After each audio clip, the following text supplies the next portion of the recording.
The following is one of the most gruesome bear attacks of the 19th century that led to the slow and painful death of a young boy. The event is regarded as a chilling reminder of why grizzly bears have been known as such ferocious predators throughout history. Hit that like button and subscribe right now. This is the terrifying bear attack on George and Hyrum Naegle. Welcome to Final Affliction. On June 22, 1892, two brothers, 23-year-old Hyrum Naegle and his younger brother George Naegle, had been tasked with the upkeep of one of their family ranches in Mexico. The family were Mormon settlers, chased out of Missouri in the United States and forced to retreat in the obscure Mexican state of Chihuahua. Despite being over 100,000 square miles, the population in the state was barely 20,000 people. This meant that humans were somewhat of an anomaly among the wildlife of this vast geographical area. Animals like deer, cougars, raccoons, and foxes constituted a majority of the fauna of the state. But one large animal roamed as the apex predator of this food chain. The grizzly bear weighed over 600 pounds and could grow to more than 2 meters in length. Armed with 42 teeth over 3 inches in length, it was capable of tearing apart flesh and devouring its prey in a single sitting. George and Hyrum noticed just a few weeks in that their ranch had attracted predators from the wider area, and the cattle and farm animals were being hunted one by one. George reported once witnessing a very large brown bear close to their farm one day on his way back from the river. Their losses started to mount into the thousands of dollars by today's money, and the boys knew they had to do something about it. The two brothers armed their rifles, got on their horses, and ventured out about 15 miles, scanning the area for bears. As they went further away from the ranch, the magnitude of the bear attack soon became apparent, with paw prints leading to scattered carcasses of goats and cattle. George and Hyrum decided that it would be best to split up and look for the bear individually to shoot it at first sight. They were treading along the Gavilan River, which led to a small canyon.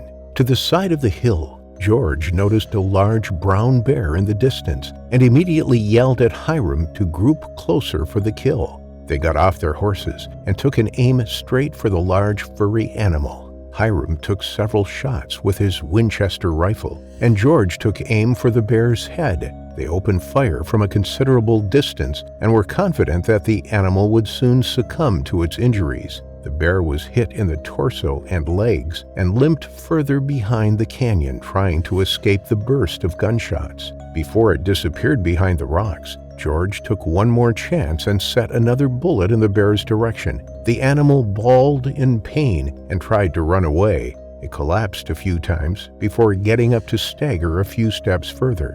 George's rifle cartridge got stuck, with one misfired bullet jammed behind another. The bear laid still on the ground in the distance, and George took the time to unjam his gun using a pocket knife. Hyrum yelled in cheer, announcing the death of the nuisance, and called George to follow him closer. The canyon ahead was at a slight elevation, and Hyrum hurried to it before George could fix his rifle. As Hyrum went further ahead closer to the bear, George heard 3 more gunshots. He thought Hyrum had fired the final kill shots and jogged to where his brother had gone. However, when he arrived at the top of the hill, he could see no sign of his brother or the bear. George yelled Hyrum's name, but heard nothing in response. He looked down and saw the bear's footprints where he thought it had died, continued further into the distance, signaling that it was still alive. There was another low rise on the canyon, and George went in to take a closer look at the wider view from above. Then he finally noticed it, the bear still alive, chewing on something in the distance. Hyrum's blue shirt just a few feet from the bear now made it clear to George what had just happened.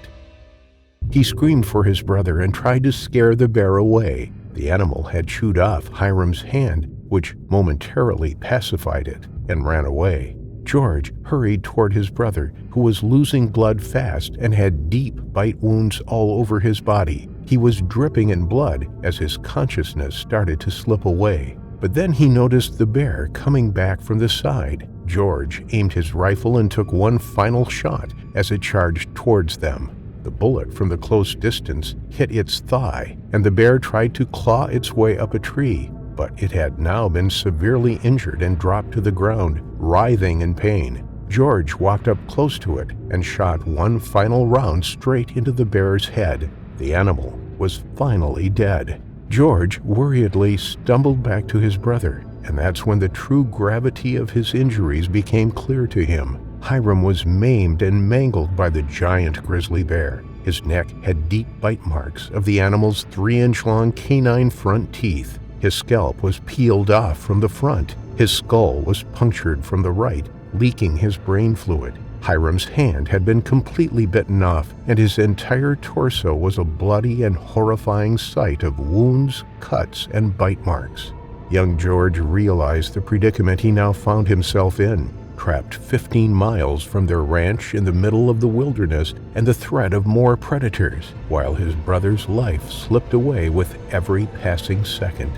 Hyrum was in excruciating pain, but was able to mumble a few words explaining what happened to him. He had attempted to come up from behind the bear, who had been shot several times and was presumably dead. But the bear had lied, crouched down in disguise, waiting to ambush him. As he got closer, the bear lunged at him with great force. The large mass of black fur suddenly engulfed his sight, and all his frantic attempts to shoot the bear as it charged at him misfired. It then bit into the back of his neck and stomped its front paws on his frail chest with its body weight. He was in dire straits, and George urged him to muster up all the strength he could for the 15-mile horse ride back home. George took off his hat and used it to carry water from the nearby river to wash off his brother's wounds. With a makeshift tourniquet, he wrapped his head, leg, and hand with a piece of cloth to try and prevent Hyrum from bleeding out. They were able to finally make the long journey back to their ranch, but Hyrum had fainted several times and was barely able to speak. His wounds started stiffening, and the fear of an infection was a very real danger. George realized that his brother's condition would only get worse if they stayed in the middle of the deserted wilderness with no health care. They had to make a long journey to their home in another state. Hyrum's condition warranted no optimism that he would survive such a trip, but he pleaded his brother George not to leave him behind, as these may be his final moments. George made the tough call. He wrapped Hyrum in blankets and saddled him on top of the horse. There was no time to waste. He got on himself and led the horse the entire night to home. They finally made it to the city, but Hyrum's condition had now further deteriorated because of the lack of food and water during their long journey. At the city, they gathered medical professionals. Doctors from neighboring towns came with medicines to stop the spread of infection, but nothing seemed to be effective. The next day, Hyrum's infection started spreading to other parts of his body. There were no antibiotics yet invented that could save him, and he was left at the mercy of time. In the morning, he looked at all his family members in the room one more time. With a gaze that spoke of his helplessness, his eyes darted around at the people that loved him the most. Slowly, they closed, and he was only able to draw in a few more breaths before slipping away. After a grueling bear attack, 23-year-old Hyrum finally succumbed to his injuries and died. His family in the room knew they had just witnessed their beloved son and brother pass away before their very eyes, and were left devastated and inconsolable. Hyrum's 19-year-old wife wept for him, but George told her and the family of the heroic resilience he displayed throughout the tragic ordeal before his unfortunate final affliction.